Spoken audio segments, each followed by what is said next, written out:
UFC 285, Jones versus Gane. One of the greatest of all time if you are kind of taking away the side that he uses PEDs in the past, taking away the side that he punched his wife, taking away the side that he's gone to jail so many times, hit and runs, cocaína, so many different things. You can say he's the greatest of all time, you can say he's not. Whatever the case may be, we have one of the greatest fighters, as in when he's out there fighting, he is one of the greatest of all time, taking on Ciryl Gane, the former interim heavyweight champion, only losing to Francis Ngannou, losing the 3rd, 4th, and arguably the 5th round, although it could be said that Ciryl Gane won that 5th and final round. And this is the heavyweight main event. Jones has been gone for how long now? How long has it been since Jones fought Dominic Reyes? It's been about 2 years and 1 month since that man has last fought. We got Shevchenko and Alexa Grasso in the flyweight division. Not the best contender for Valentina Shevchenko, given that she has Erin Blanchfield, given that she has Manon Fiorot. Nonetheless, it is a decent fight. In the co-main event, we got Jeff Neal, Shavkat Rakhmonov. Jeff Neal, I mean, the man's been looking very, very good recently, getting a, close decision win on Santiago Ponzinibbio. I mean, he got outstruck on the outside by Neil Magny, by Stephen Wonderboy Thompson, but he really found his groove in the last fight against Vicente Luque and looked absolutely amazing. The takedown defense was on point, and the striking was very, very good on that one. If he can defend the takedown, could have a threat to Shavkat, but we shall see. That is a banger. Undefeated versus Jeff Neal. We got Gamrot and Jalen Turner, which, if I'm going to be quite honest with you, that could be a main event of a UFC fight night. I'm going to be dead serious. If Mateusz Gamrot didn't fight Beneil Dariush and he wasn't coming off that loss, this could seriously be a main event of a UFC fight, and it's just the second fight on this main card and this stacked UFC 285 pay-per-view. Got Jamie Pickett and Bo Nickal. Jamie, he's not doing too good in the UFC. 2 wins and 4 losses, only beating guys that have losing records inside of the UFC, and losing the guys that also have losing records inside of the UFC. It's a lame to the slaughter fight. In the first fight of the main card, we got a title holder in Cody Garbrandt right here, one of the best bantamweights of all time, taking on a guy with 9 losses and only 4 more wins than losses in Trevin Jones right there, randomly on the prelims there. And Cody Garbrandt been getting knocked out a lot recently, but he might make a comeback here against Trevin Jones. We got Du Plessis, Derek Brunson, we got Amanda Ribas, Viviane Araujo, and so many more amazing fights that we're going to talk about just in a little bit on this UFC 285 card. So, without that being said, not to mention all these undefeated fighters on the card, all the ranked fighters on the card, top 10 title fights, everything like that. I can't get enough of how good this card is. Let's get into the first fight in the lightweight division. Loik Radzhabov and Esteban Ribovics in the lightweight division. 26, almost 27 years old in a month or two. A little bit taller is Esteban, a little bit lengthier is Esteban Ribovics, and much better striker is Esteban. Right here on Tapology, he's favored to win at 62% of the votes. A lot of them saying by knockout, which is very, very understandable given the fact that this man does not like to go to a decision. He's got 6 KO TKO wins, 5 submission wins, and 0, and I do mean 0, decision wins right there. His grappling is okay. A lot of it is on bottom, looking for triangles and arm bars and things like that. But the striking, man, 22 seconds, 7 seconds, a minute 30, and 27 seconds. The dude's power, he only needs to hit you 1 time, and you are going out, sir. And he's got that type of power. Now, Loik Radzhabov, he's a PFL alum, did fight on, I believe that was the first season back in 2019. Did decently in 2019, but lost to Natan Schultz, I believe, in the last match of the season. He did lose to Alex Martinez, which was a robbery. Came back and beat Ahmed Aliyev in 27 seconds by knockout, and then Alex Martinez. But if you look at a lot of his fights, unless he's fighting like not really the best type of a guy, usually the fights are going into a decision. If he's getting like a solid opponent, usually the fight will go all the way to a unanimous decision or a close split decision or something like that. I don't believe Esteban Ribovics has the grappling accolade to go out there and submit Loik Radzhabov on the ground or anything like that.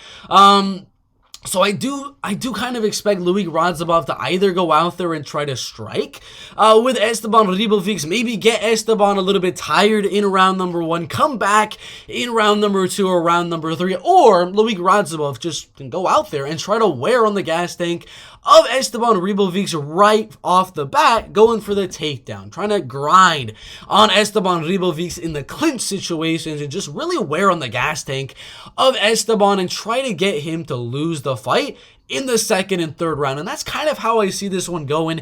Is it's either going to be Esteban Ribovics going out there and doing what he always does, landing some big flashy shot right on the chin, a kick, a knee, an elbow, whatever the case may be, and knocking out Loik Radzhabov in less than like 2 minutes. That's one outcome for this fight. But the most likely outcome here is the veteran Loik Radzhabov knows that Esteban's going out there for the power, knows that Esteban is going out there for the highlight reel finish. He's going to coast a little bit in round 1. He might lose round 1, but he's going to coast that round. Esteban's going to look for the finish, and Loik's going to start to wear on the gas tank with wrestling, with a little bit of grappling and things like that. And we're going to get a labored Esteban in round 2 and round number 3, where Loik is going to start to land those takedowns a little bit more easy, even though the sweat will start to be involved and things like that. And that's where I think Loik is going to take Esteban to deep waters. He's barely going to win round number 2, and he's going to do very, very well in round number 3, in my opinion. So that's the prediction there. I do not expect the finish from Loik Radzhabov, although I do believe the betting odds are probably saying something like, so one of these guys is going to sleep, but I don't really think that's going to be the case. Minus 225 is Loik Radzhabov. I do believe that should be a little bit closer than that. That is a little bit wide for my liking. But fight goes to a decision is, quite interesting because it's plus money to go all the way when it actually started at...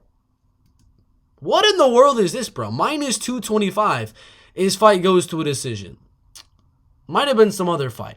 I don't know. I don't know what just happened there, but plus 125 is fight goes to a decision, and then Radzhabov winning by a decision is at plus 180. That is the prediction. Loik Radzhabov barely winning round 2, losing round 1, just because he's kind of trying to gas out Esteban Ribovics. Then he's going to make that return and come back and dominate round number 3 and win. I got Loik Radzhabov making his debut against another guy making his debut. I got Loik by a close decision. Farid Basharat and Blachshear in the bantamweight division, a heavy favorite here in Farid Basharat, who's undefeated as a mixed martial artist, coming off a solid win on Dana White's Contender Series, getting him in the UFC. And that's not his only good win. I mean, a lot of his fights, yeah, you can see there's 0-3, there's 0-2, there's 0-1, there's 0-3, but he has 4 decent wins that he's had in his professional MMA career. Finished a 3-1 guy. Got a unanimous decision on this undefeated 4-0 solid Italian prospect right there. Beat a veteran by submission in round number 2. And then he got the win against Alan Bagoso. So we have gotten to see what he's like against a veteran fighter like Jane Elonuna Kulmala. And then we saw what he was like on the Contender Series, looking amazing in the striking. His kicking game was on point. His speed was there. His power was decent. I wouldn't say he's going to go out there and knock out Blachshear easily in round number 1. He doesn't really have that type of power, but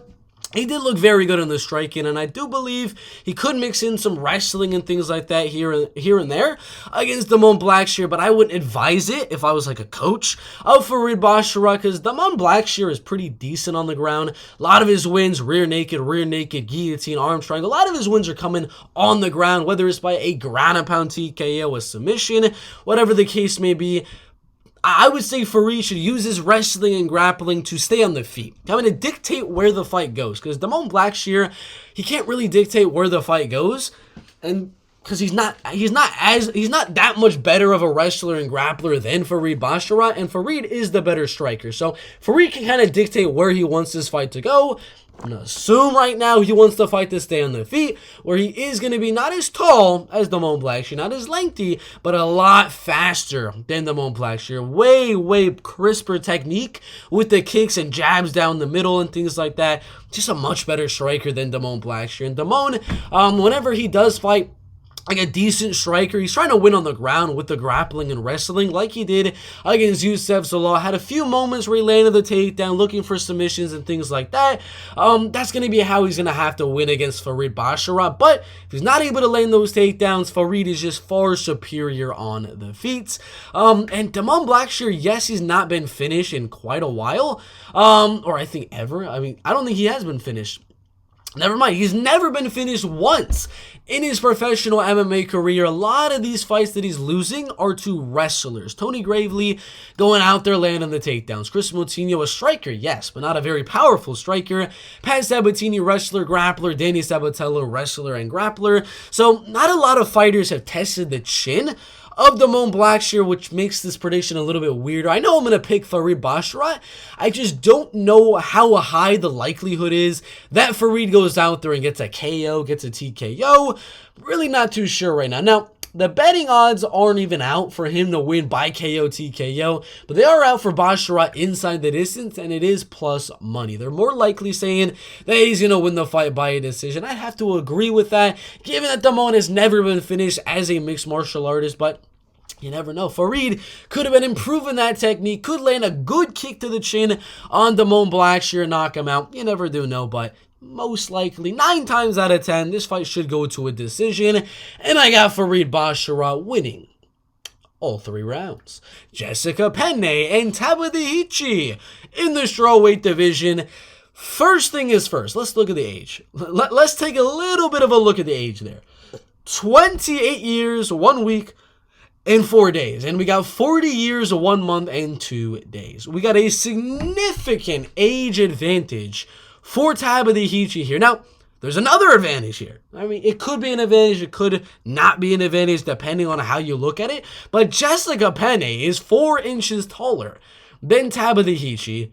She's 5 inches longer in reach than Tabitha Ricci as well. Now, that, again, like I said, that could be an advantage for Jessica Penne, as she can stay on the outside, jabbing 1-2, and use that height to kick on the outside, jabbing and doing all that type of stuff, and win a decision. But it can also be a disadvantage, as it makes Tabitha Ricci a hell of a lot more likely to just throw some big shots on the feet and just have that easy wrestling background to go out there, latch onto the leg of Jessica Penne, get a body lock, tripper, get a single leg, get Jessica Penne to the ground. Now, Jessica Penne did lose to Emily Ducote, and that was a full-on striking fight. She lost to Danielle Taylor and Jessica Andrade in all mainly striking fights. Lupita Godinez, she was able to stuff a lot of those takedowns. Carolina Kowalkiewicz, she was actually able to submit Carolina in that fight. So, if she's able to beat, I know it was a robbery against Lupita Godinez. Lupita did win that fight, in my opinion.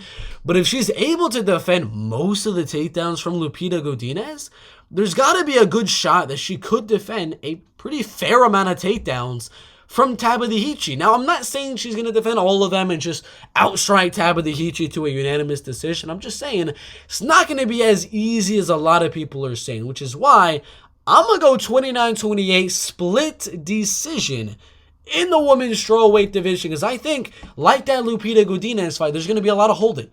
If Tabitha Ricci gets the takedown, Jessica's going to be working right back up to the feet, not really allowing Tabitha Ricci to lay in a heck of a lot of ground and pound, which is what the judges are actually looking for. They're not looking for, can you get the takedown? They're looking at what you can do with the takedown, what you can land with the takedown. And Jessica Penne is one of those girls that doesn't really allow a lot of ground and pound on the ground because she's getting right back up. She's looking for submissions and things like that. So, with that being said, I'm still going to go Tabitha Ricci to win, But I think it's going to be a lot closer than originally expected from a lot of people.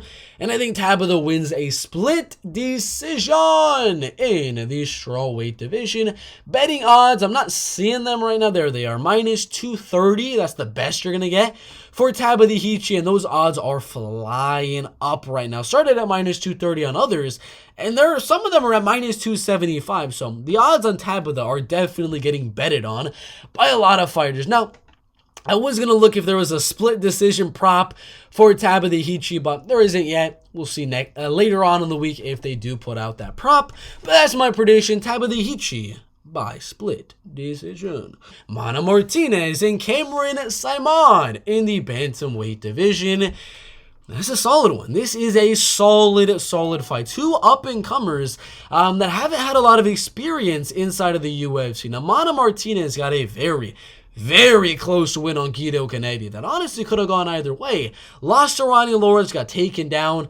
Actually got knocked down a few times in that fight as well. Came back and got a very close one against Brandon Davis. But he didn't really look too good in the Brandon Davis fight. He didn't really look too good in the Guido Cannetti fight. And it's not like he can go out there and try to mix in some takedowns when he's not looking good on the feet like he did in those two fights. So this is kind of a self-explanatory type of fight for Cameron Saaiman to go out there and win. He's minus 250. Which I think is kind of a steal right there. I think Cameron Saaiman should go out there and live up to those odds and maybe even exceed those odds, as Mana Martinez's chin has not been looking too good recently. He got knocked down and hurt a few times against Ronnie Lawrence, hurt against Guido Cannetti, hurt a little bit against Brandon Davis as well. Cameron Saaiman, we already know, has some solid power, knocking out Josh Wayne Kim in round number 3 and Steven Kozlow in round number 3. He's just going to keep on throwing. And Mana Martinez, with the chin that he does have, which is not really the best chin in my opinion. It's not an absolutely horrible chin by any means, but it's not a good one. And I know he's got the height, I know he's got the reach, but Cameron usually is the smaller fighter, going in there trying to find his range, get inside and land something good, possibly knock out his opponent. And here, I've seen a lot of wins from Cameron are submission wins, so it kind of makes me wonder if maybe Cameron could hurt him on the feet and then submit him on the ground. But I think like he did in the Steven Kozlow fight, where he just kept on throwing. I think if he hurts Mana, he's not going to go for the submission because he saw what he did in the Steven Kozlow fight. Do not stop once they are hurt and keep on throwing. You're going to get them out of there like he did in round number 3 of that one. So that's what I'm going to go again here. I'm not going to go another third round knockout, but I'm going to go a little bit earlier this time because there's just statistically, what are the gosh dang chances Cameron gets another third round knockout? I don't think very likely, if I'm going to be honest. I do not think that likely that's going to happen. So Cameron Saaiman inside the distance at plus 125. That is the prediction. KO, TKO in round number 2. Garry and Kenan Song in the welterweight division. If you want me to say Ian Machado Garry, I can if you want to, but Kenan Song, you already know what he's here for. You know exactly what the man is here for. He's got a lot of knockout wins in his record, 9 KO wins, but we got to look at how he's losing most of his fights. 3 losses by KO, TKO, never been submitted. He's got a pretty decent ground game, if I'm going to be quite honest with you, with a scissor choke, a guillotine choke submission win, a lot of rear nakeds earlier on in his career. But we already know Israel Adesanya and this guy somehow fought earlier on in Israel Adesanya's career. He got knocked out by Israel Adesanya. He got knocked out by Brad Riddell. Probably was going to get knocked out by Alex Morono. And then he got knocked out by Max Griffin later on. And the guys he's beating, they're okay. Bobby Nash, not in the UFC. Hector Aldana, not in the UFC. Derek Kranz, not in the UFC. Callum Potter, not in the UFC. The guys that the man is beating they're just not good. They're just not good. I'm going to be dead honest with you. And Ian Machado Garry, after Max Griffin, that's a step up. You just got knocked out in 2 minutes and 20 seconds by Max Griffin. And I know Max Griffin is solid. Because he arguably beat Neil Magny. He beat Kenan Song, Carlos Condit, Tim Means, Ramiz Abrahimai. He's been doing very good in the UFC. But Ian Machado Garry is just a horrible, horrible matchup for Kenan Song. Let's be honest here. Let's just be very, very honest. Ian Machado Garry is going to go out there, look very, very solid in round number 1, outstriking Kenan Song in range, and I think round 2 he's going to catch him with that same shot that he was able to catch Jordan Williams with. As Kenan Song comes in, he's going to catch him with that counter right to the chin. He's going to face plant to the canvas. I got Ian Machado Garry with the TKO in round number 2. The betting odds on this fight have Ian Garry as a 6.5 to 1 favorite. Ian Garry inside the distance isn't even out yet. I don't know why, but Garry wins in round 2 isn't even out yet either. So we have no prop odds on this fight. But minus 650, I got Ian Garry by second round TKO. Julian Marquez and Marc-Andre Barriault in the middleweight division, 9-3 and 14-6, both coming off a loss by finish. Gregory Rodriguez knocking out Marquez, and then Anthony Hernandez submitting Andre Barriault. Now, this is an interesting one in my opinion, because Julian Marquez is going to go out there and he's just going to freaking land bombs on Marc-Andre Barriault. Marc-Andre can go all day. Julian Marquez can go all freaking day, until Gregory was able to catch him a few times. But I don't actually expect this one to go the full 3 rounds. I do expect either of these men to go out there and get the KO TKO in this fight. I don't think it's going to be easy, though. Whoever wins this fight is not going to be an easy fight. There will be a lot of CTE, a lot of brain damage after this fight with Marquez and Marc-Andre Barriault. Because if Marc-Andre Barriault's about to knock out Julian Marquez, Julian's going to keep on running and throwing while he's running. He might even rock Marc-Andre Barriault. Marc's going to rock Julian. He's going to rock Marc. It's going to be one of those fights where there's not a lot of technique behind it once they really start going.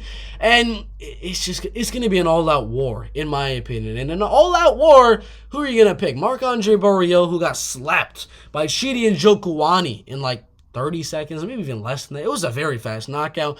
Or are you going to go for the Cuban Missile Crisis? Julian Marquez. I'm going to go Julian Marquez. I don't think this is going to be an easy fight by any means, because Marc has good cardio. If he can survive the early onslaught of Julian Marquez, could win round 2, could win round 3, and win the decision. Very, very possible.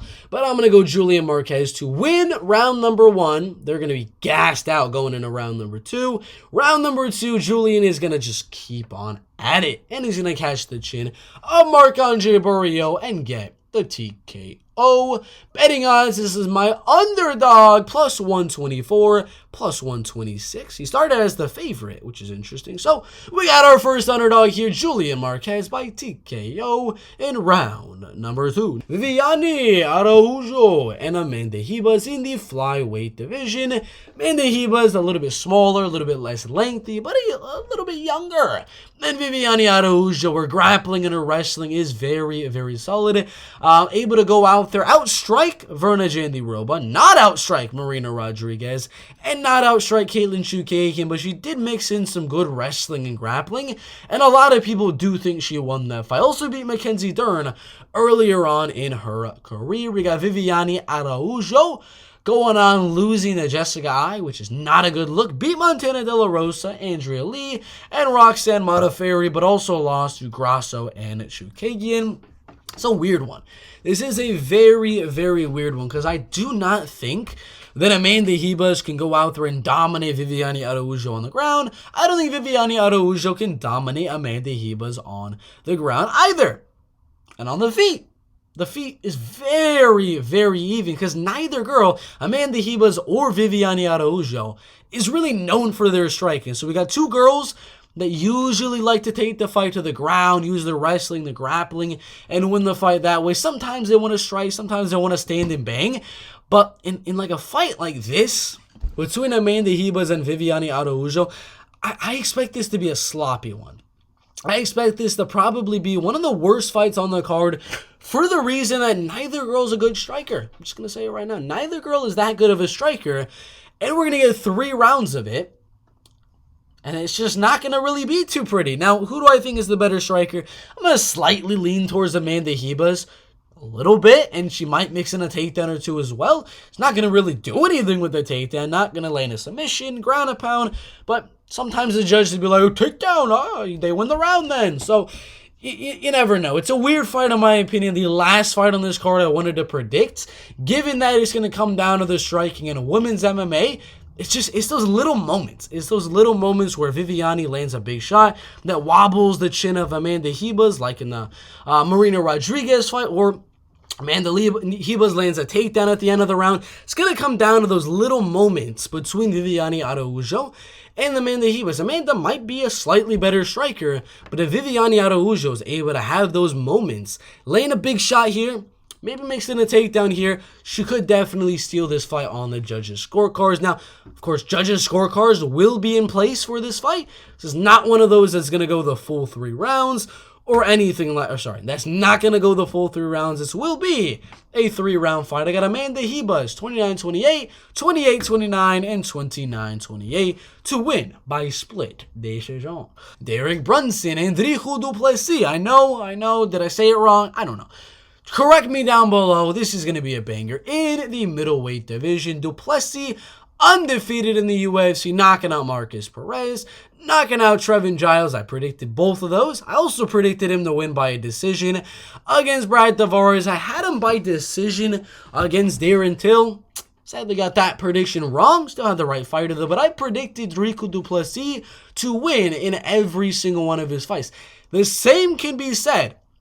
The same as almost can be said. I'm pretty good at predicting both of these guys. I predicted Derek Brunson to beat Edmund Shabazian as a huge underdog. Predicted him against Kevin Holland. Predicted him against Darren Till. And I predicted Jerry Cannonier to win. So I think I'm undefeated in predicting both du Plessis and Derek Brunson. I think I'm going to be undefeated still, as I'm going to go Dricus du Plessis to win. He is a full 10 years younger. Same height, similar reach, it don't matter. Derek Brunson's gas tank is not there anymore. I mean, it used to be that he might be able to go a full 3 rounds, maybe could go a full 5 rounds here and there, but the man's gas tank has kind of fallen off a cliff recently. I don't know why, for whatever reason. His cardio is not that good anymore, but he might do good in round number 1 because du Plessis' wrestling is kind of all strength in my opinion. So there's a possibility that Derek could do good in round number 1. But like we saw in the Jerry Cannonier fight, he did good. He did very good in round number 1 against Jerry Cannonier. What the heck did he do in round number 2? A whole lot of nothing. The man looked slow. He looked sloppy. He looked gassed in round number 2. And now maybe he fixed that in his training camp. Maybe that's what he's going over. Just completely going cardio up until this game plan. In this fight with Dricus du Plessis, his game plan just could be cardio. He could have just been training cardio up until this fight with Dricus du Plessis. I don't know. But from experience, I do not think that Derek Brunson is going to do good once it does hit those later rounds. On the chin that we know Derek Brunson has and the power that we know Dricus du Plessis has, it's not going to look pretty. I'm expecting a nice wobble Derek Brunson in the middle to end of round number 2 or the beginning of round number 3. And I think du Plessis is going to land that wobbling shot and then land one more that's really going to fold Derek Brunson. So round 2, round 3, TKO for Dricus du Plessis. After losing, I actually do believe Derek Brunson wins round number 1. It's just, the heck's he going to do after that? Dricus du Plessis by TKO. Cody Garbrandt and Trevin Jones in the bantamweight division. Similar height with the reach. Oh my gosh, that is going completely towards Trevin Jones. A lot of people saying KO, TKO either way. Trevin Jones lost a decision to Hayuni Barcelos, lost a decision to Javid Basharat, and then he got submitted by Saidioklub Kakramanov.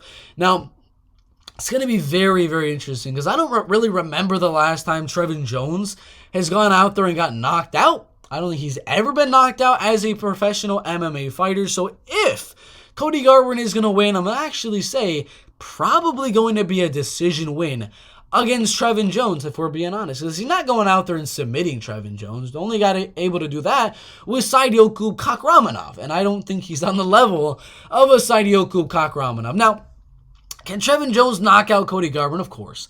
Cody's chin has been failing him recently, getting knocked out by Kai Kara, knocked out by Pedro Munoz, CJ Dillashaw.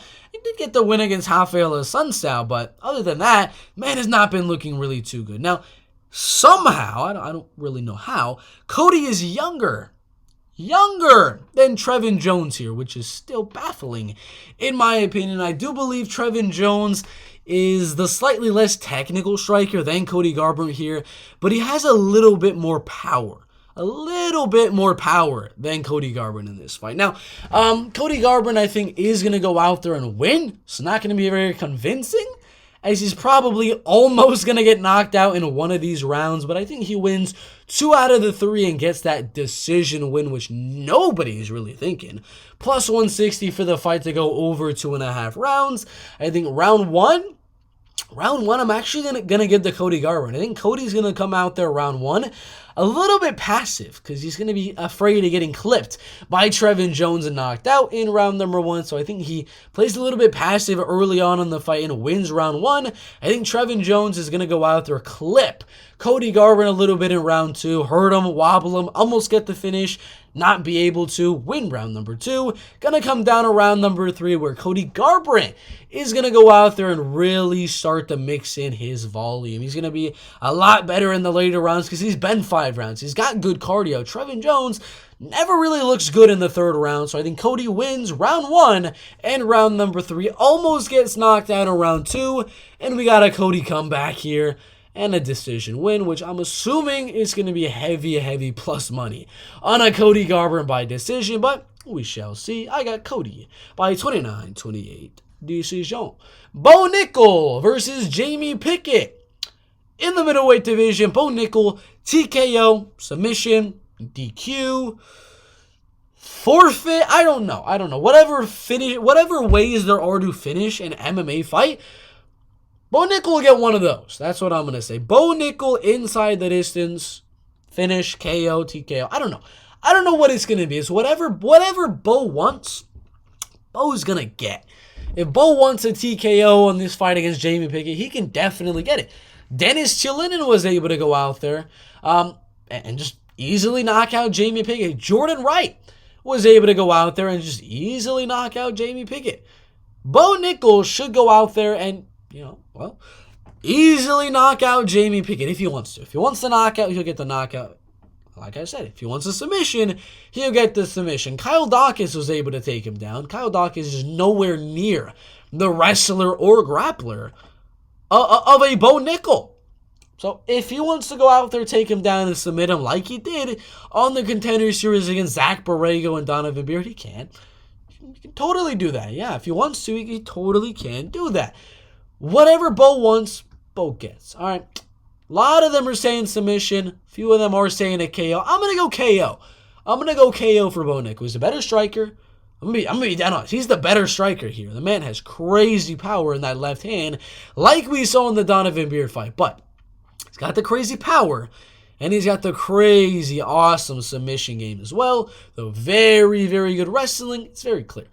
Nickal inside the distance it's minus 385. It's very, very, very clear that Bo Nickal is going to go out there and get the win. Inside the distance, I'm hoping there's a knockout prop because I believe a lot of the money is going to go in on a submission because he thinks he's just a wrestler and a grappler.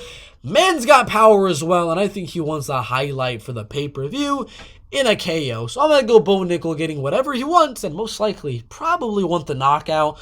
I'm going to go Bo Nickal TKO round numero uno. Mateusz Gamrot and Jalen Turner in the lightweight division. Jalen Turner, ladies and gentlemen, the underdog. And he's not even the one coming in on short notice. Gamrot is the one coming in on short notice. We originally had Jalen Turner versus Dan Hooker. I'm going to be dead serious here. Jalen Turner probably would have mopped the floor with Dan Hooker. He's taller, he's lengthier than Dan Hooker, he's got more power than Dan Hooker, way better grappling, way better jiu-jitsu.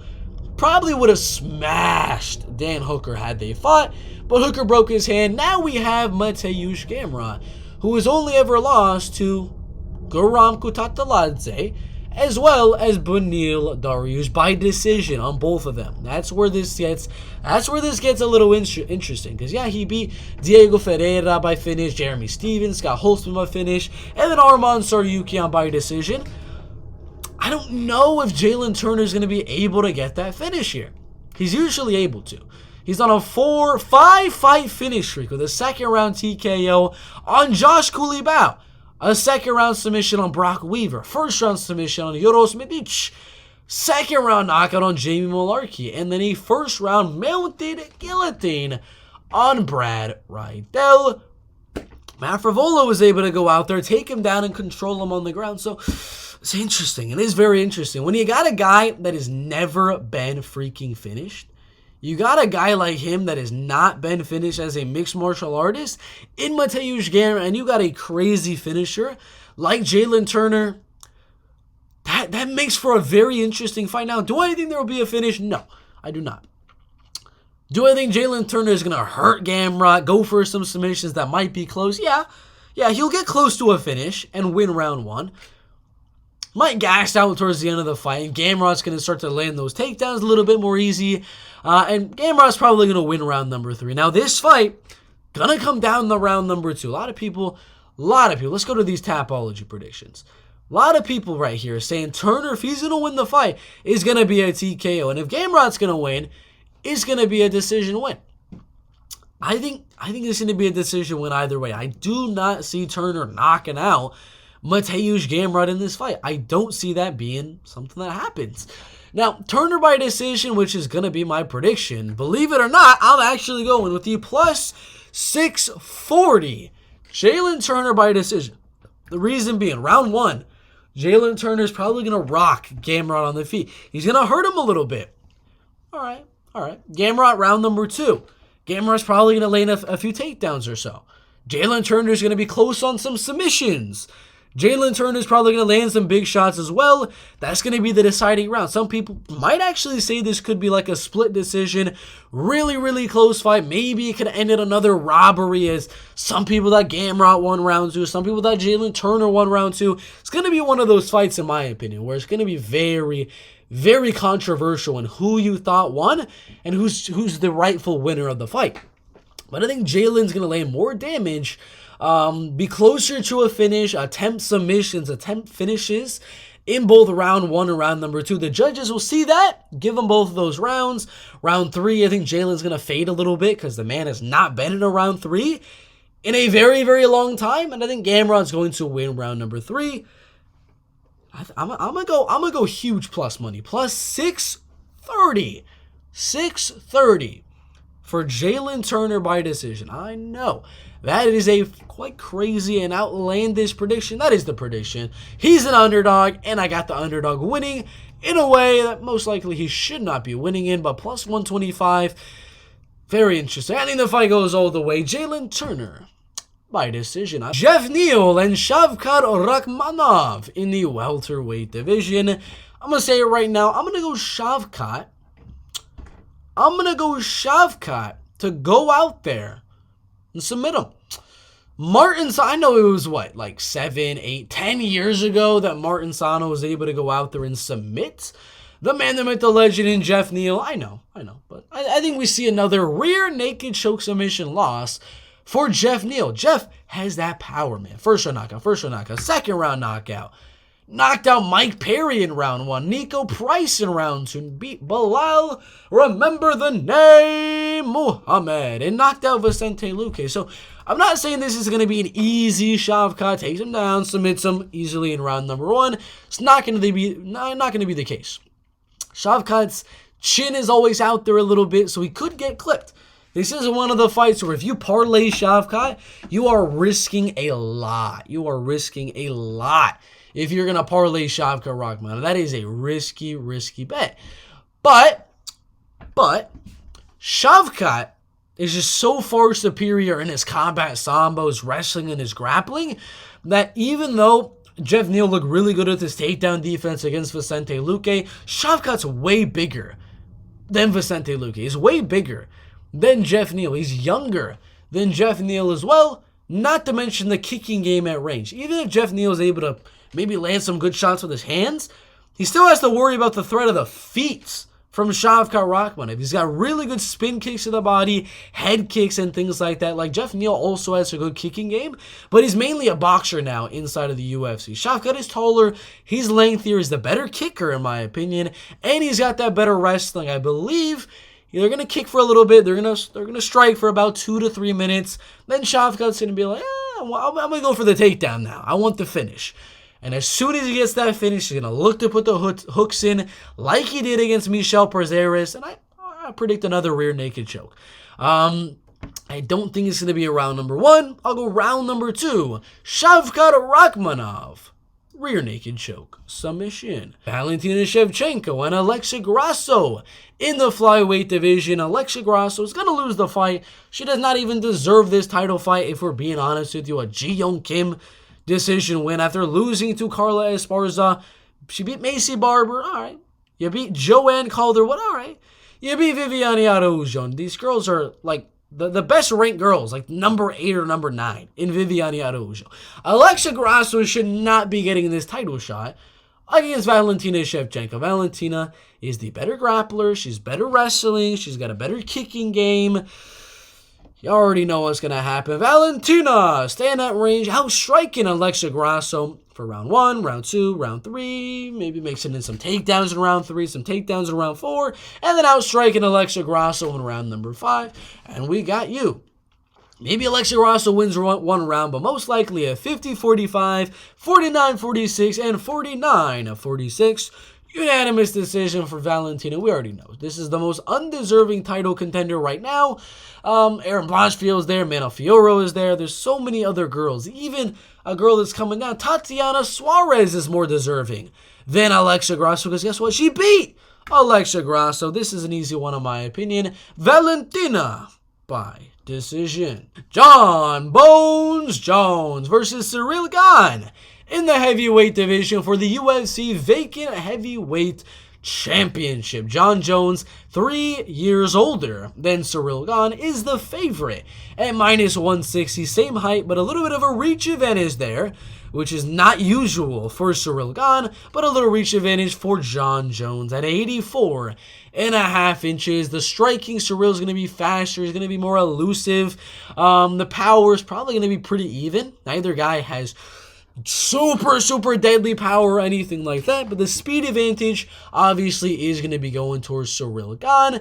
I do believe Cyril Gane is going to go out there and do very good early on in round number 1, and I think he will win round number 1. Just stand at range, trying to just run away from John Jones and not let John Jones get a hold of him. That's going to be the game plan in round 1 for Cyril Gane. Run, move, counter, up, move, jab, leg kick. He's just going to be running from John Jones for pretty much the entire round number 1. And, he's probably going to win round number 1. All right, 1-0 Cyril Gane. Going into round number 2. His coaches. John Jones has some solid coaches. John Jones is going to get some knowledge at the end of round number 1. They're going to tell him, all right, this is what we saw with Cyril Gane. This is why he was getting away from you. This is how you're going to be able to take him down. Now he's moving here. You can trap him against the fence here. You get a single leg, get a double leg, whatever the case may be. His coaches are going to give him a good game plan to go out there and actually successfully complete a takedown on Cyril Gane in round number 2. John Jones is actually going to get a takedown in round number 2. And that's where it's going to be the beginning of the end for Cyril Gane, in my opinion. I think after that first takedown from John Jones, Cyril Gane will get up from that one. He'll get up for the first one. Then there'll be a second one in the middle to end of round number 2, which he will not get up from till the end of the round. Be a pretty 50-50 round, could go either way. Cyril landed some good strikes early on in round number 1. John Jones had the 2 takedowns, a little bit of ground and pound, and elbow on top as well. John Bones Jones. And that's going to be one of the deciding rounds. Some people are going to be like, Cyril won it. Some people are going to say Jones won it. That's going to be a close round. We'll get back to it if it matters.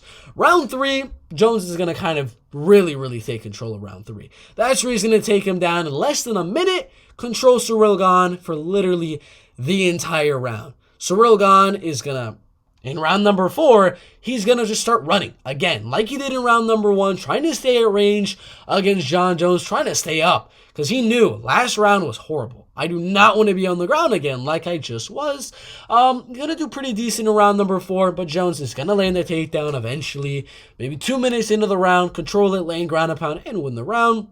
And then it might come down to the 5th, it might not, depending on who wins that second round, because I do peg the second round to be a pretty close round, because I don't think Jon Jones is immediately going to go out there and just dominate him in round number 2, because there still is that explosive factor of Ciryl Gane to get up for the takedown and things like that, which won't be there in round 3, 4, and 5, but it might come down to round 5, it might not. I mean, it could already be Jones 3-1, or it could be Jones at 2-2 in the fight. Either way, I think Jones wins round number 5.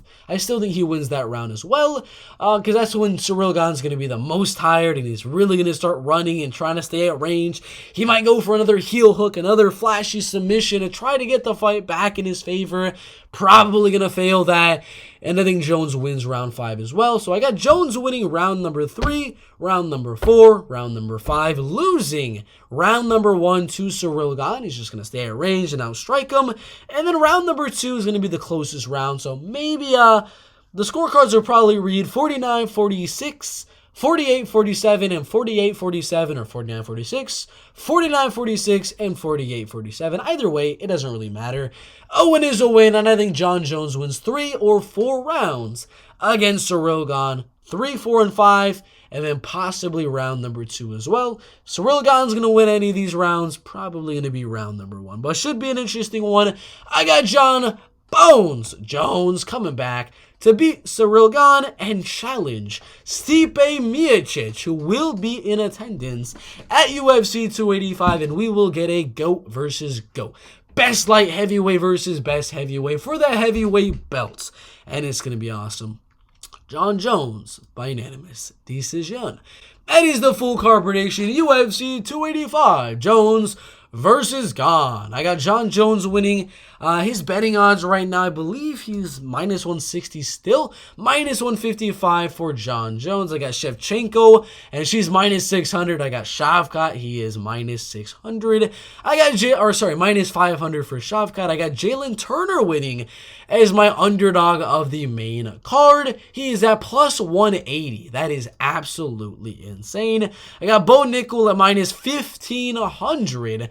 Cody Garbrandt is a slight favorite. Duplessis as a 2.5 to 1 favorite. Amanda Ribas as a slight favorite. Julian Marquez as a slight underdog. My underdog of the prelims.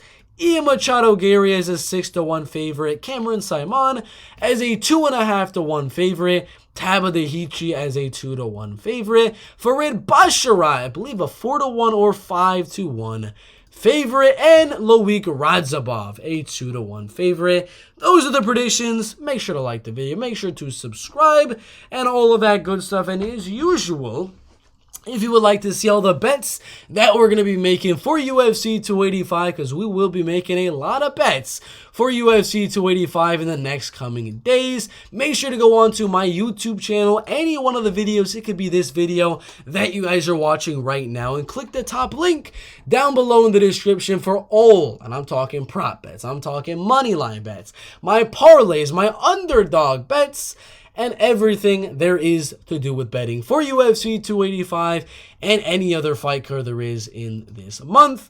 Only for $2.99. Like and subscribe. We'll see you in the next one. Thanks for watching.